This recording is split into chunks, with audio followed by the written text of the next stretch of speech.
श्री सरस्वती मैया की जय। वर्तनी क्या है, वर्तनी के संबंध में आज चर्चा करेंगे। किसी शब्द में जो वर्ण या अक्षर जिस क्रम से आते हैं उसी क्रम से लिखना ही वर्तनी है। जैसे मैं बताता हूं कि अभी वर्तनी पर चर्चा कर रहे हैं।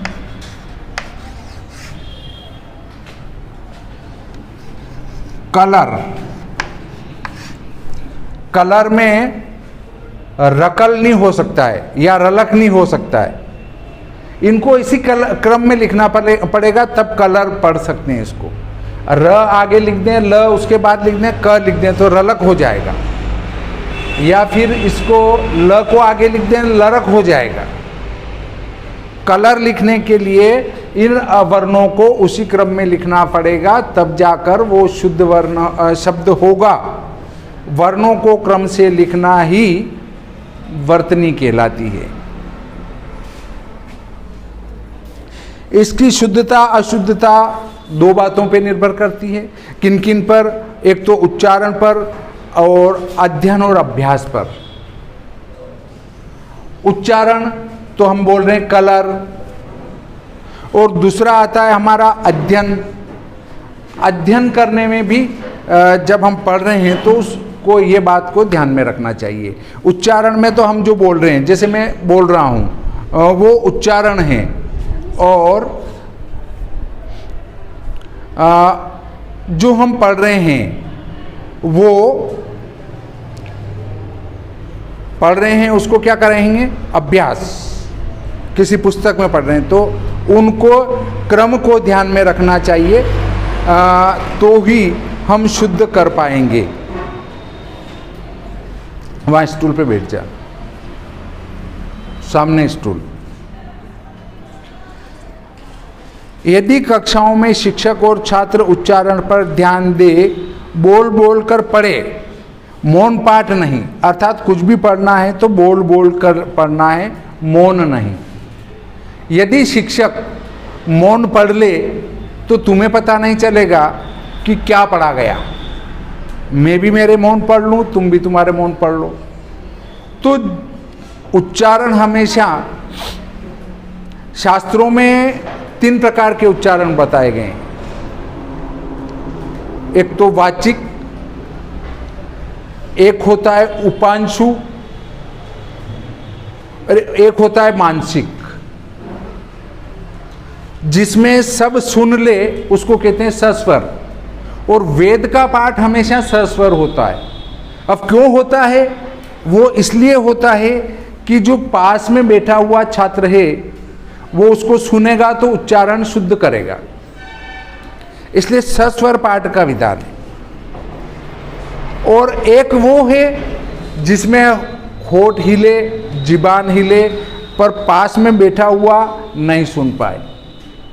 और एक वो है जिसमें न होठ हिले, न जबान हिले और न मुंह हिले, उसको मानसिक जप कहते हैं, मानसिक पढ़ना कहते हैं। तो ये 3 प्रकार का होता है, वो हमारे कोर्स में नहीं है, ये मैं अलग से तुम्हें बता रहा हूं। तो देखिए, एकाग्रचित होकर वर्णों एवं उनके क्रमों पर ध्यान दे तो निश्चित रूप से निरंतर उनकी शुद्धता बढ़ती जाएगी। अब जैसे उन शुद्धता बढ़ाने में एक बात आती है, मैं बताता हूं। दिन और दिन, कोई अंतर नहीं है। इसमें लघु मात्रा है, इसमें गुरु मात्रा है, इतना सा अंतर है। छोटी मात्रा और बड़ी मात्रा का इसमें अर्थ का अनर्थ हो जाता है। इस दिन का अर्थ है ये जो दिन है वो, और इस दिन का अर्थ है वो गरीब होता है। तो वर्णों का क्रम शुद्ध होना चाहिए। अब वर्ण यहाँ द में लघु ई लगा दी तो दीवा हो जाएगा दिन, और गुरु लगा दी तो वो हो जाएगा गरीब।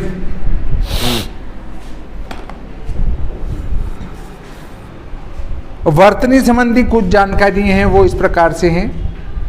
वर्णों की लिखावट में सावधानी, वर्णों की लिखावट में बहुत सावधानी आवश्यक है। वर्ण की लिखावट में कहाँ चक्कर पड़ता है, देखिए बहुत सारे ध ऐसा लिखते हैं जबकि वो गलत है। द की पूरी बिंदी होना चाहिए और यहां कट होना चाहिए थोड़ा। अब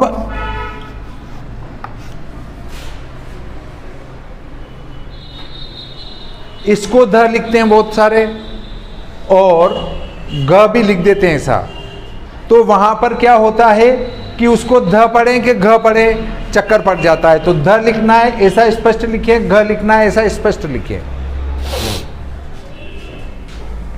ख और रव अंतर दिखना चाहिए। इसका जो ये डंडा है थोड़ा इसकी तरफ झुका हो और र अलग होता है। ख पढ़ना है तो ये है, रव पढ़ना है तो ये है। ये छोटी छोटी अशुद्धियां हैं जो है, लिखने में सावधानी होगी तो पढ़ने में कोई दिक्कत नहीं आएगी। हिंदी वर्णमाला के कुछ वर्णों की लिखावट में सावधानी की जरूरत है। यदि इस पर ध्यान नहीं दिया जाए तो दूसरों को पढ़ने में काफ़ी दिक्कत आ सकती है। क्या आएगी, अ, आ, ओ, औ। तो उपयुक्त वर्णों के लेखन में पाई को ठीक बीच में न लिखकर नीचे लिखना चाहिए। ओ लिखने में तो सावधानी बरती जाती है, परंतु औ लिखने में ब्रह्मवश बच्चे और सयाने प्रायः औ ऐसा लिख देते हैं, इससे बचना चाहिए। मतलब अ, आ, ओ, औ इनके लिखने में भी ध्यान नहीं रखते हैं। जैसे और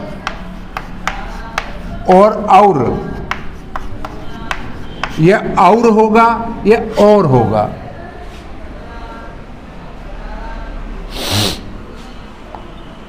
ख को रव की तरह न लिखे, इसमें ख रव बनकर वर्ण से शब्द बन जाएगा और अर्थ हो जाएगा दाना अर्थात रवादार। ये तो मैं पहले ही बता चुका हूं। रवादार जैसे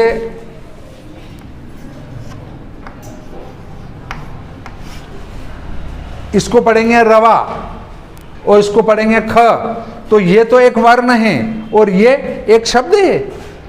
दो वर्ण मिल गए र और वा, इसलिए रवा, रवा दाना कहते हैं। रवा जैसे हम वो थुल्ली बनाते हैं उसके पहले दलिया बनाते हैं, वो ही रवा।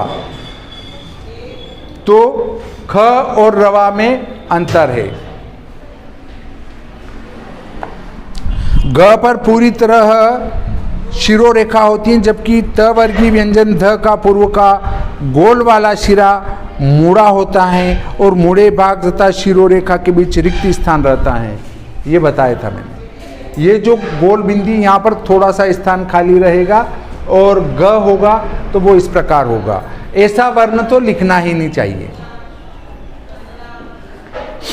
फिर आता है इसी तरह थ, भ, य, श, क्ष और श की लिखावट में ऊपर से मुड़े भाग के ऊपर शिरोरेखा नहीं होती। और ऐसे ही ब इतना सा गैप होगा यहाँ। ऐसे ही बहुत सारे क्या करते हैं, ऐसा लिख देते हैं मां, तो वो गलत है। जल्दबाजी नहीं करना। भ को भ जैसा लिखो और मां को मां जैसा लिखो। बहुत सारे इसको ऐसा भी कर देते हैं, तो वो गलत है। भ जैसा दिखना चाहिए। श लिखने में भी ऐसा ही होता है। ये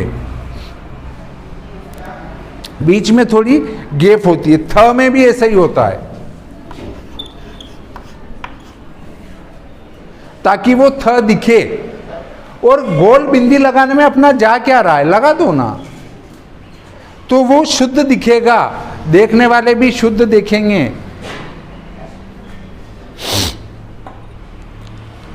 इसके बाद यह ध पूरी तरह शिरोरेखा होती है और इनके ऊपर म का आभास नहीं होना चाहिए।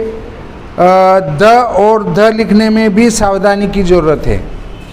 देखिए ये और ये, इसमें अंतर है, दोनों एक ही बात है। द और ध मिला हुआ और द और ध मिला हुआ एक नहीं है, अलग है। ये जो है ये वाला है, आधा द पूरा द मिलके ये द बना, और ये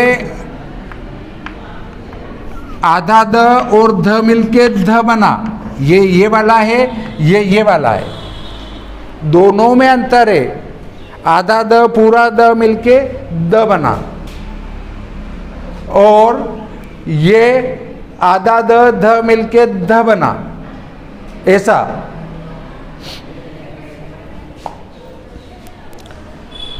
ध द और य का संयुक्त रूप है, इसमें स्पष्टता य द और य का रूप लिखना चाहिए। यदि द लिखने में कठिनाई हो तो दोनों को अलग अलग करके भी लिख सकते हैं।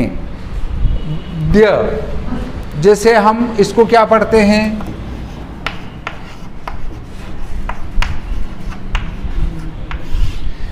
इसको हम पढ़ते हैं विद्यालय, विद्यालय ऐसा ही पढ़ते हैं, सभी यही पढ़ते हैं विद्यालय।